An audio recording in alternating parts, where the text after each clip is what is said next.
La provincia romana de Galacia deriva su nombre del reino fundado por los galos o gálatas que en el siglo III a.C. habían invadido la península asentándose en un territorio que con anterioridad había pertenecido a Frigia. Con el paso del tiempo, los monarcas gálatas se habían convertido en aliados de Roma, quizá porque desconfiaban enormemente de los reinos helenísticos formados tras la descomposición del imperio de Alejandro Magno. Amintas, el último rey gálata, cayó combatiendo a invasores procedentes del norte del Taurus. Roma aprovechó la ocasión para incorporarse el territorio de su antiguo aliado. Sin embargo, el emperador Augusto decidió llevar a cabo una remodelación territorial de envergadura. Así, incorporó a la provincia de Galacia un considerable territorio situado al sur, formado por la Frigia Oriental, Pisidia, Isauria y la Licanoia Occidental. Hoy veremos la biografía del apóstol Pablo, parte 6. Bienvenidos a mi canal.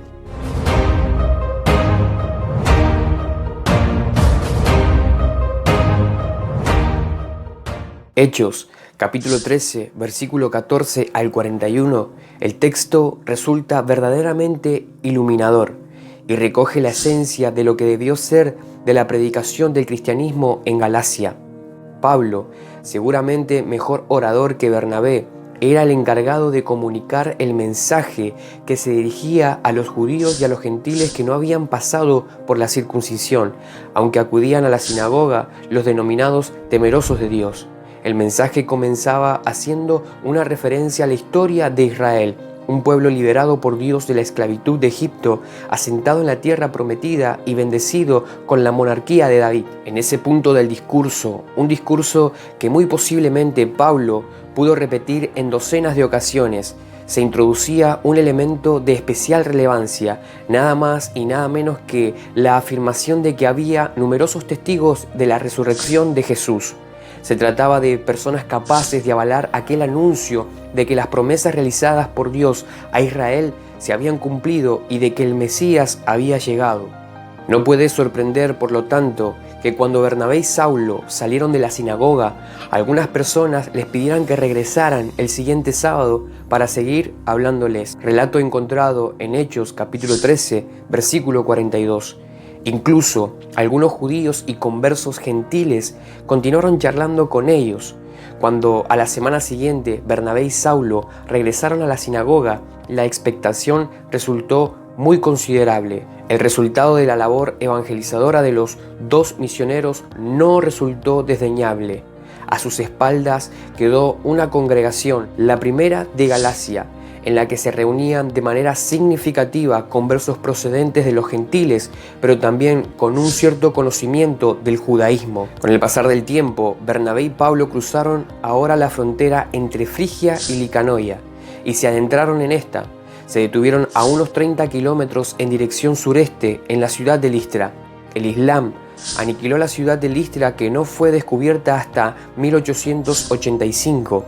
Pero su pasado fue importante. Estos quedaron impresionados al ver cómo Pablo curaba a un cojo y llegaron a la conclusión de que los dos visitantes eran dioses con forma humana. Así, a Bernabé lo llamaban Zeus y a Pablo Hermes, porque era el que llevaba la palabra.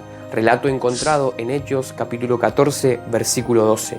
Si el discurso de Pablo en la sinagoga de Antioquía de Pisidia constituye un esquema de su predicación para judíos y conversos al judaísmo, el de Listra recoge en buena medida el que dirigía a gente procedente del paganismo y que no había escuchado nunca referencias al contenido en las Escrituras. Sin embargo, la permanencia de Bernabé y Pablo en Listra no iba a ser fácil. A esas alturas, algunos judíos de Antioquía e Iconio habían llegado a la conclusión de que las predicaciones de los dos apóstoles resultaban intolerables y que debían ser impedidas. Guiados por ese propósito, llegaron a Listra y provocaron un motín contra los misioneros. Si en Iconio habían logrado escapar a la lapidación, esta vez Pablo no tuvo tanta suerte. Se apoderaron de él, lo apedrearon y lo abandonaron a las afueras de la ciudad, convencidos de que estaba muerto. Relato encontrado en Hechos, capítulo 14, versículo 19. Relato que recordaría años después en 2 de Corintios, capítulo 11, versículo 25. Al día siguiente de aquellos hechos, Bernabé y Pablo abandonaron la ciudad de Listra en dirección a Derbe. Tras anunciar el evangelio en Derbe, Bernabé y Pablo volvieron a visitar las comunidades que habían fundado en Listra, Iconio y Antioquía. Ahora, en la fase final del viaje, no podía negarse que los frutos eran prometedores. En las ciudades principales del sur de la provincia romana de Galacia, Bernabé y Pablo habían dejado establecida una red de congregaciones. Las comunidades paulinas iban a demostrar una enorme fuerza para la expansión y la profundización de la experiencia espiritual. Satisfechos tras aquellos viajes largos que habían durado año y medio, llegaron a Perga, donde predicaron. Descendieron a Atalía y desde allí regresaron por barco a Antioquía, la ciudad desde la que habían partido tiempo atrás. Lo que hasta entonces parecía algo excepcional y limitado prácticamente a la iglesia de Antioquía adquiriría ahora dimensiones verdaderamente prometedoras. Sin embargo, aquel paso trascendental, a decir verdad, no pasaría mucho tiempo antes de que aquella misma iglesia antioquena, adelantada en la aceptación de los gentiles en el seno de los discípulos de Jesús, fuera testigo de amargas controversias. En torno al año 33 después de Cristo, algunos judeocristianos habían emigrado a Fenicia, Chipre y Antioquía, donde comenzaron a predicar el evangelio de Jesús a los gentiles, y el resultado fue que un número nada despreciable de ellos comenzó a creer. Con posterioridad, la misión de Bernabé y Pablo en Galacia había proporcionado un impulso extraordinario a la misión entre los gentiles. Ahora todo pendía de un hilo, e incluso las iglesias de Galacia, visitadas por algunos judeocristianos, estaban revisando totalmente los puntos de vista del apóstol. En torno al 48 después de Cristo, Pablo decidió abordar la tarea de responder por escrito a estas cuestiones. El resultado sería lo que hoy conocemos como la Epístola a los Gálatas. El Concilio de Jerusalén. Las circunstancias. Las primeras consecuencias de aquel escrito no se hicieron esperar. En torno al año 49, es decir, apenas unos meses después de la redacción de la Epístola a los Gálatas, la cuestión de la relación entre los gentiles y la ley volvió a plantearse en Antioquía. Al parecer, los mencionados judeocristianos eran de origen fariseo. La insistencia del partido de la circuncisión en favor de su postura terminó por crear tal malestar en la comunidad antioquena que esto optó por enviar una delegación a Jerusalén para solventar el conflicto. El denominado Concilio de Jerusalén es un suceso al que el libro de Lucas dota de una significación absolutamente esencial, similar a la que otorga a la visita de Pedro a la casa de Cornelio y a la conversión de Pablo.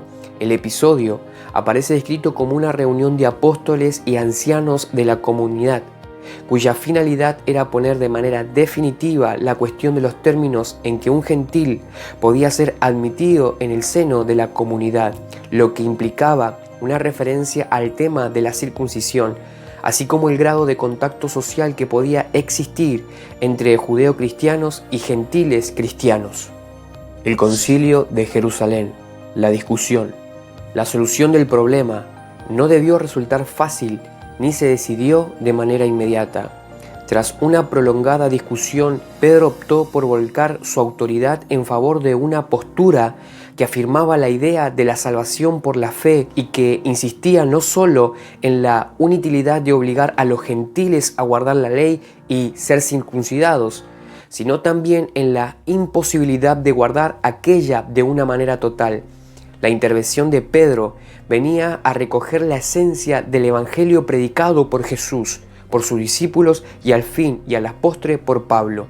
La salvación jamás puede ser obtenida por las obras. Cualquier acción o enseñanza que se desviara de esa acción chocaba totalmente con la esencia del evangelio. El Concilio de Jerusalén. La decisión. Con todo lo que zanjó la discusión fue la intervención final de Santiago, y esto es un dato de mucha relevancia. El hecho de que Santiago concluyera el debate indica que ya en esa época era el jefe indiscutible de la comunidad de Jerusalén y que podía imponer su criterio sin provocar discusión alguna.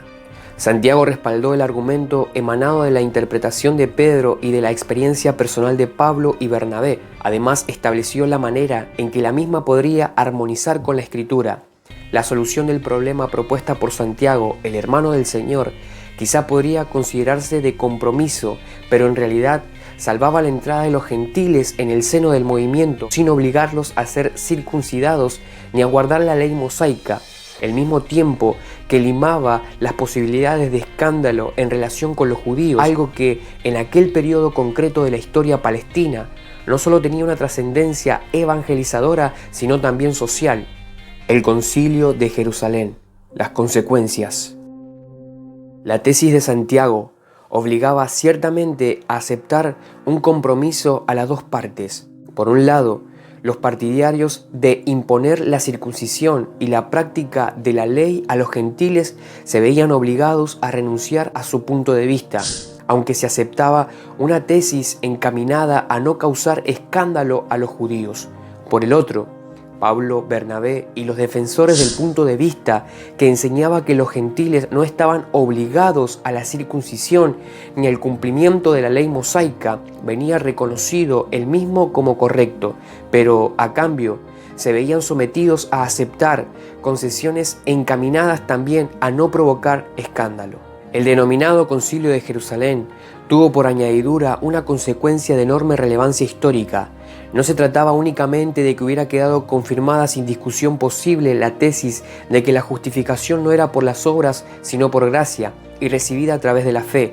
No se trataba únicamente de que se hubiera mantenido abierta la puerta a los gentiles. No se trataba de que se habían delimitado las condiciones para la convivencia entre judíos y gentiles en el seno del cristianismo. Por añadidura, la misión de Pablo y Bernabé había salido moralmente muy fortalecida por lo establecido en el decreto jacobeo, decreto del que hablaremos en otro video. Si te ha gustado la información de este video y consideras que será de edificación a muchas personas, te pido que lo compartas, que le des like y comente de qué temas te gustaría que tratemos en este canal. Este canal se llama Hacer, Palabras y Hechos.